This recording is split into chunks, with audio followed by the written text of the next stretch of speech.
Pick up your gear and open your chests. Throw on your armor and head out on a quest. Hey, hey, it's a brand new day. It's not only a brand new day, it's a brand new champion in Idle Champions of the Forgotten Realms. Hello everyone, cheers from you, Dystopian Innkeeper. Lovely coffee. Baldric is his name, sitting on seat 12. I'm going to talk you through his spotlight, and as always I will link the official CNE spotlight in the description down below. While we're doing this talk through, going to finish a time gate.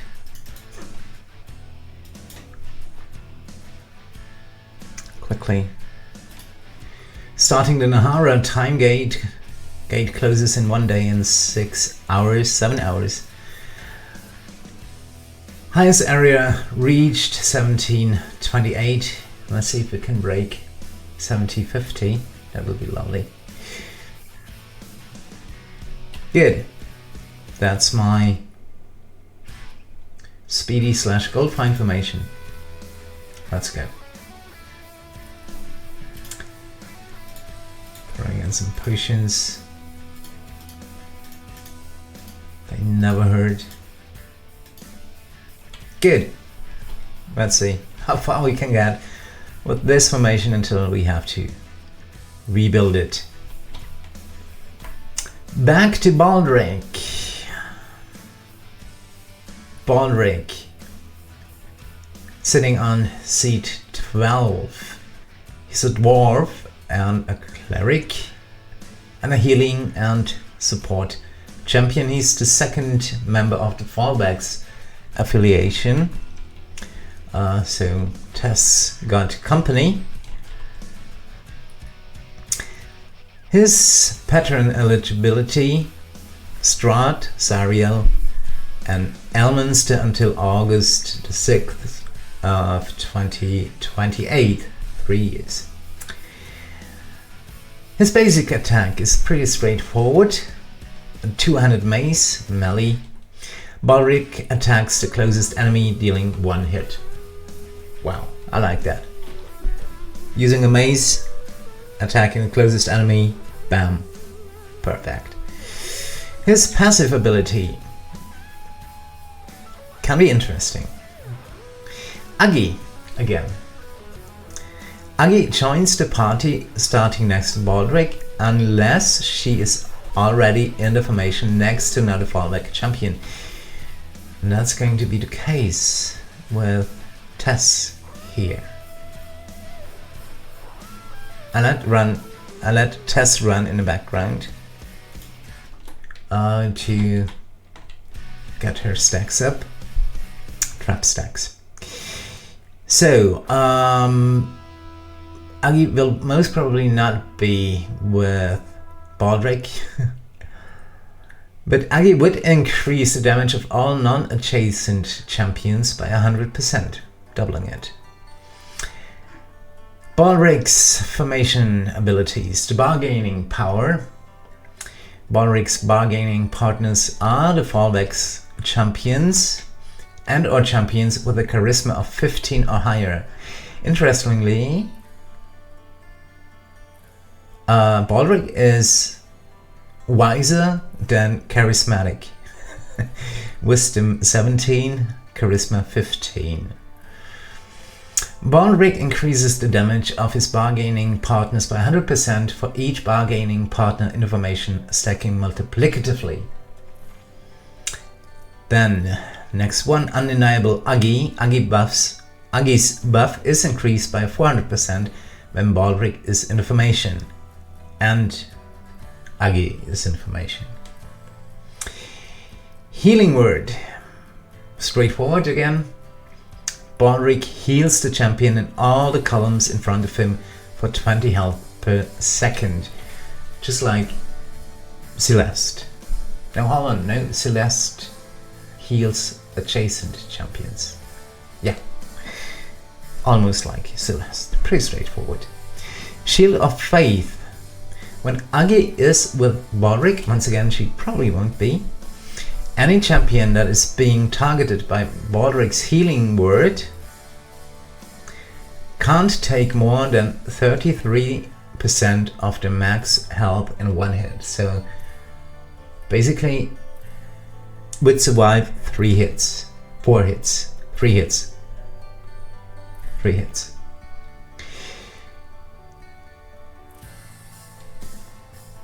That's good for boss fights. The Healing Lantern. When any champion drops to or below 50% of their maximum health, Baldrick lights his lantern for the rest of the current area. Oh, that's so lovely. That's romantic. And all healing received by champions in the formation is increased by 100% for each healing champion in the formation, stacking multiplicatively.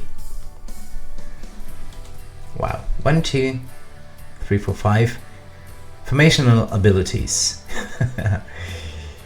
And 5 choices for specialization A and B. Holy. Specialization A. You will pick from this specialization choice set twice. When presented with the second set of specialization, the choice you made the first time is replaced with the associated dark bargain, which has a different effect based on the option it is replacing. Let that sink in. Okay. I'll probably have to try that in-game when Baldrick is in. There are effectively 15 different combinations of specialization choices you can choose. Tyr and Moradin is the same as Moradin and Tyr, for example. Okay, 15 different combinations. The bargain with Tyr. Baldrick increases the pre-stack bonus of bargaining power by 50%. The bargaining power is that Baldrick's partners are the Fallbacks champions and or champions with a charisma 15 or higher, and he increases the damage of this champions by 100%. So that's going to have a pre-stack bonus of 50%. Bargaining with Tyr. Bargain with Moradin. You may use any dwarf champion in the current adventure, even if the Patron variant or other restriction would say otherwise. Additionally, dwarf champions also count as Baldrick's bargaining partners. Coffee time. Bargain with Tymora. Baldrick gains the gold find roll and increases the party's gold find by 100% for each bargaining partner, stacking multiplicatively even. Wow, good. Additionally, champions with the gold find roll also count as Baldrick's bargaining partners. Gold find roll. Tymora. Bargain with Mystra. Baldrick's base attack also deals 5 seconds of BUD based damage. That's good. And counts as a magic attack. That's going to be interesting with different adventure variants where only magic users are allowed. Additionally, champions with a magic base attack also count as Baldrick's bargaining partners. The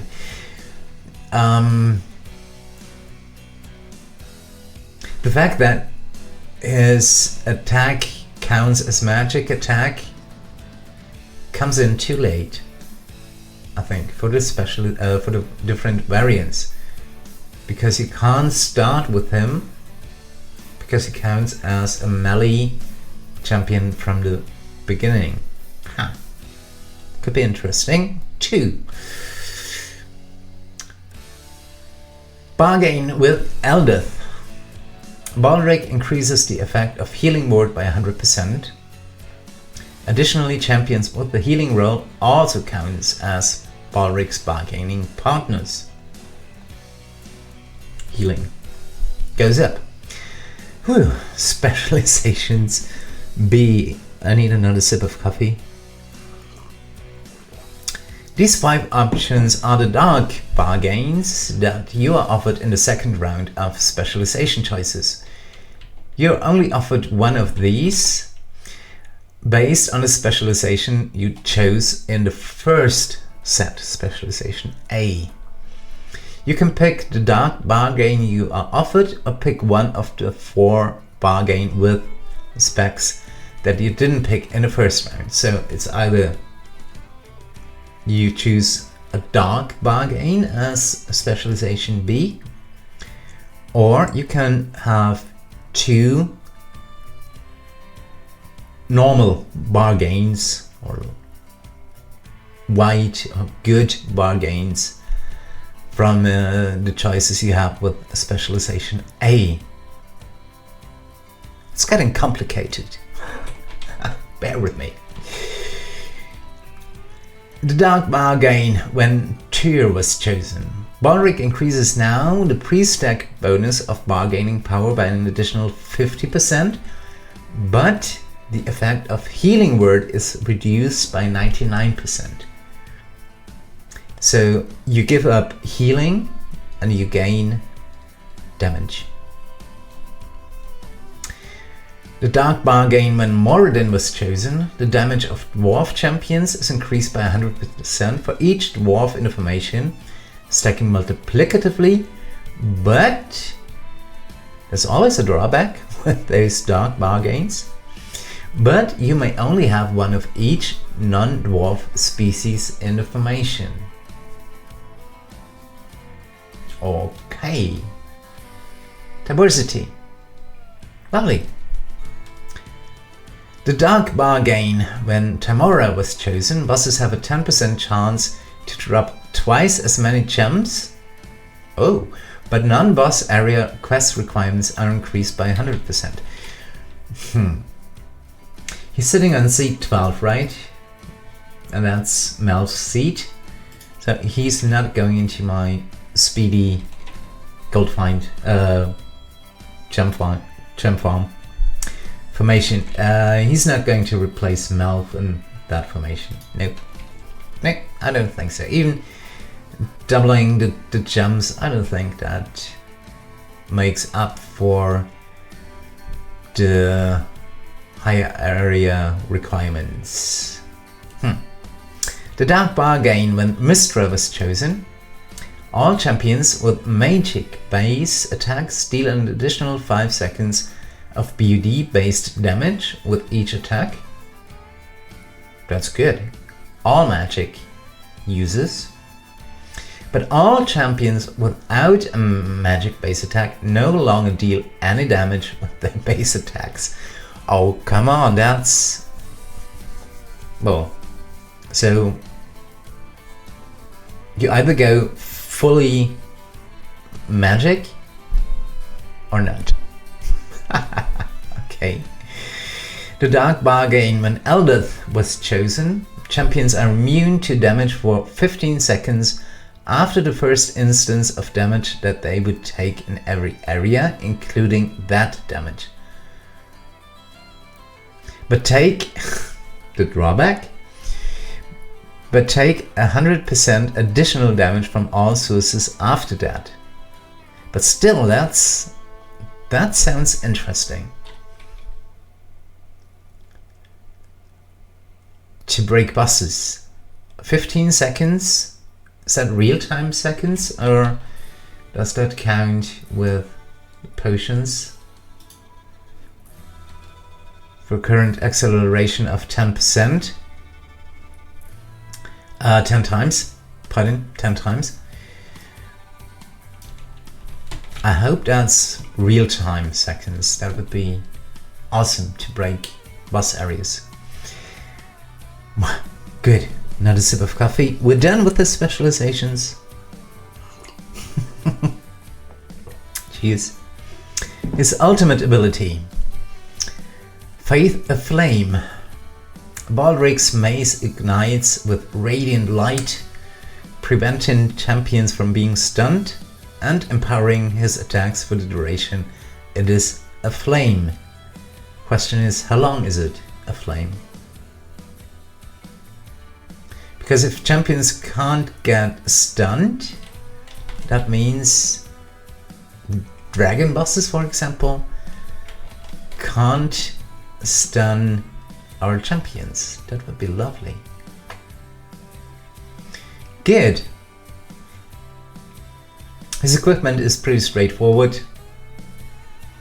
Slots 1 global DPS buff, slot 2 global DPS buff, slot 3 buffs the bargaining power, slot 4 buffs the undeniable Uggie buff, slot 5 the healing word buff, and slot 6 is as usual the ultimate cooldown. Let's talk about his epic feats. One Rus Ordor, I hope I pronounced that right, lowers the max damage per hit of Baldric's Shield of Filth. There's really filth. That's filth written. Shield of Faith, should say. Lowers the max damage per hit of Baldric's Shield of Faith ability to 10% of target's max health. Unlockable as an event reward. That would come in handy, I think. Tenacious increases the constitution score of Baldric by 2, so he's eligible for Vajra, I think. Yeah, Vajra. Should be Vajra. I have to double check that. Resolute grants Baldric's immunity to stun effects. Available in the Ascendant Baldric theme pack. Goodness, we made it to area 211. There was a lot of talking today. Cheers again, everyone. I'll see you in 3 days, 6 hours, when the new event Ahghairon's I can't pronounce that, I'm sorry. Ahghairon's Day starts. Made it. And in the meantime, I think you know how it is. Everyone, have fun, and I'll see you soon. Goodbye, everyone. Goodbye. Pick up your gear and open your chests. Throw on your armor and head out on a quest. Hey, hey. It's a brand new day.